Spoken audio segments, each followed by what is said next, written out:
அனைத்து தமிழ் நெஞ்சங்களுக்கும் வணக்கம். லாஸ்ட் வீடியோவோட கண்டினியூஸை தான் இந்த வீடியோவில் பார்க்க போகிறோம். வீடியோ பார்த்து முடிச்சுட்டு மறக்காமல் சப்ஸ்கிரைப் லைக் பட்டனை தட்டி விடுங்க. வாங்க வீடியோக்குள்ளே போகலாம். இப்போ நம்ம பார்த்துட்ருக்க இடம் கெமிக்கல்ஸ் ஏற்றுமதி இறக்குமதி பண்ணக்கூடிய இடம் தான்.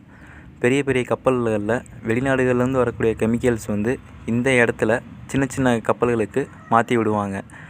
அங்கே இருந்து ஃபேக்ட்ரிகளுக்கு அவங்க கொண்டு போய்க்கிறாங்க. பெரிய கப்பல்கள் டைரெக்டாக ஃபேக்ட்ரிக்கு போக முடியாது. அப்படிங்கிறதுனால இந்த இடத்துல சின்ன கப்பல்களுக்கு மாற்றி ஃபேக்ட்ரிகளுக்கு கொண்டு போய்க்கிறாங்க. இப்போ நம்ம பார்த்துட்ருக்க இடம் புதுசாக கப்பல்கள் கட்டக்கூடிய இடம் தான். கப்பல்களில் ஏதாச்சும் பழுது இருந்துச்சுன்னா அதை சரி செய்யக்கூடிய இடம் தான் இந்த இடம். இப்போ நின்றுட்டு இருக்கக்கூடிய அந்த கப்பல் ஒரு விமானம் தாங்கி கப்பல். கேரளாவில் முதல் முறையாக உருவாக்கப்பட்ட விமானம் தாங்கி கப்பல் இதுதான். இப்போ நம்ம நாட்டில் இருக்கக்கூடிய விமானம் தாங்கி கப்பல்கள் எல்லாமே வெளிநாடுகளில் வாங்கினது தான். முதல் முறையாக உருவாக்குனது இந்த கப்பல் மட்டும்தான்.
நம்ம பார்த்துட்ருக்கக்கூடிய அந்த ப்ளூ கலர் லைட் போட்டு வரக்கூடிய போட்டு விஐபி போட்.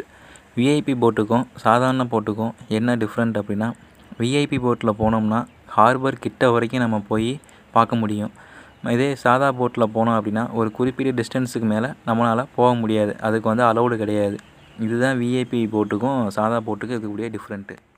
நம்ம பார்த்துட்ருக்கக்கூடிய நீங்கள் பார்க்க போகிறது எல்லாமே கொச்சின் ஹார்பரோட நைட் விசுவல்ஸ் தான். கண்டெய்னரை எப்படி கப்பலில் ஏற்றுமதி இறக்குமதி பண்ணுறாங்க அப்படிங்கிறத நீங்களே நேரடியாக பார்த்து தெரிஞ்சுக்கங்க. வீடியோ பார்த்து முடிச்சுட்டு மறக்காமல் சப்ஸ்கிரைப் லைக் பட்டனை தட்டி விட்டுருங்க. நீங்கள் பார்க்க போகிறது